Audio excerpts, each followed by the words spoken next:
क्या बिहार 2025 में अपनी राजनीतिक किस्मत बदलेगा?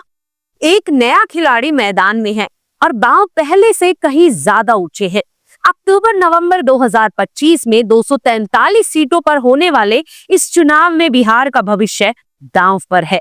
एक तरफ है पुराने दिग्गज बीजेपी और जेडीयू के नेतृत्व वाला एनडीए, तो दूसरी तरफ कांग्रेस और आरजेडी के साथ इंडिया गठबंधन। लेकिन रुकिए, इस बार एक नया चेहरा सबका ध्यान खींच रहा है। प्रशांत किशोर की जन सुराज पार्टी पहली बार चुनाव मैदान में उतर रही है और बिहार की सियासत को हिलाने का वादा कर रही है। सवाल ये है, जब प्रशांत किशोर बिहार के लिए नया विकल्प बन पाएंगे, क्या वो इस बार के खेल को बदल देंगे? आइए इस सियासी रण का विश्लेषण करते हैं। पिछले 3 साल से प्रशांत किशोर अपनी जन सुराज पार्टी की नींव मजबूत करने में जुटे हैं।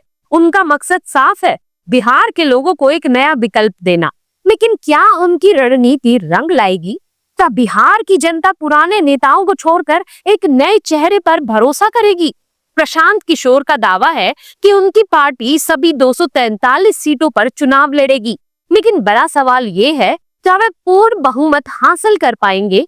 प्रशांत किशोर की रणनीति को समझने के लिए हमें उनके बयानों पर नजर डालनी होगी। हाल ही में उन्होंने साफ कहा कि अगर जन सुराज को पूर्ण बहुमत नहीं मिला तो वे किसी का समर्थन नहीं करेंगे, यानी वो सत्ता से दूर रहेंगे। इतना ही नहीं, उन्होंने तो ये भी कहा कि अगर उनकी पार्टी को सिर्फ 20 से 25 सीटें मिली तो वो अपने विधायकों को किसी और पार्टी के साथ जाने की छूट दे देंगे।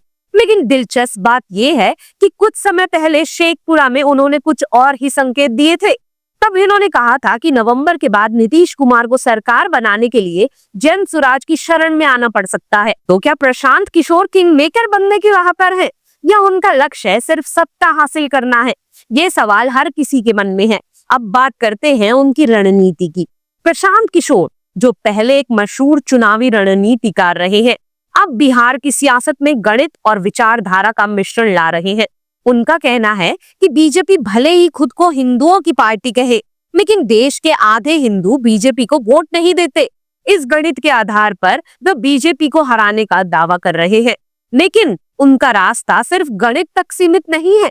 वो महात्मा गांधी, जयप्रकाश नारायण, बाबा साहेब अम्बेडकर और राम मनोहर लोहिया की विचारधारा को अपनाने की बात करते हैं। उनका कहना है कि हिंदू और मुस्लिम समुदाय को एक सामाजिक राजनीतिक गठजोड़ बनना चाहिए जो बीजेपी को कड़ी टक्कर दे सकता है।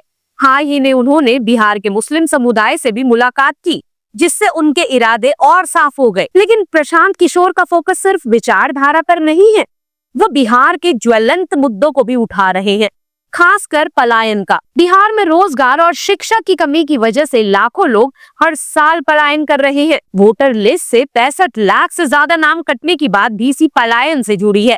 जन सुराज इस मुद्दे को जोर शोर से उठा रही है और केंद्र और राज्य सरकार को इसके लिए जिम्मेदार ठहरा रही है। सवाल ये है, क्या ये मुद्दा जनता के दिलों में जगह बना पाएगा?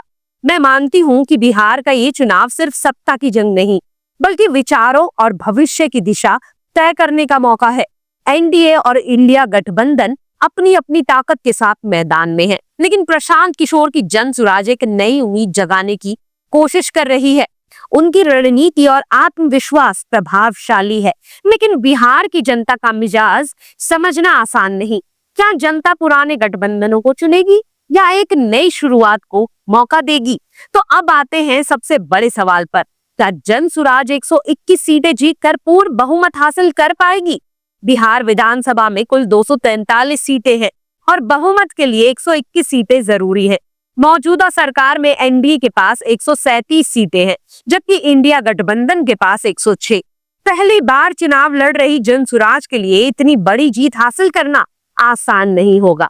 लेकिन प्रशांत किशोर का आत्मविश्वास और उनकी रणनीति को नजरअंदाज भी नहीं किया जा सकता। क्या बिहार में कोई चमत्कार होगा? क्या जन सुराज बिहार की सियासत का नया चेहरा बनेगी? ये बिहार चुनाव के लिए एक टर्निंग पॉइंट हो सकता है। प्रशांत किशोर की जन सुराज पार्टी भले ही नई हो, लेकिन उनके पास अनुभव और रणनीति की कमी नहीं। अब सब कुछ इस बात पर निर्भर करता है कि बिहार की जनता किसे चुनेगी, पुराने नेताओं को या एक नई शुरुआत को। तो आइए नजर रखें इस सियासी रण पर, क्योंकि बिहार का भविष्य अब आपके सामने लिखा जा रहा है। हमें बताइए, आप क्या सोचते हैं? क्या प्रशांत किशोर बिहार का भविष्य बदल पाएंगे? अपनी राय कमेंट में जरूर शेयर करें और इस रोमांचक सियासी सफर में हमारे साथ बने रहें। बिहार का फैसला क्या होगा? जुड़े रहिए, क्योंकि सियासत का ये रंगमंच अब और रोमांचक होने वाला है। अगर वीडियो आपको पसंद आया हो तो इसे लाइक करें, शेयर करें और आपके अपने चैनल बायोलिटिक्स को सब्सक्राइब भी जरूर करें। मिलते हैं अगले वीडियो में। जय हिंद।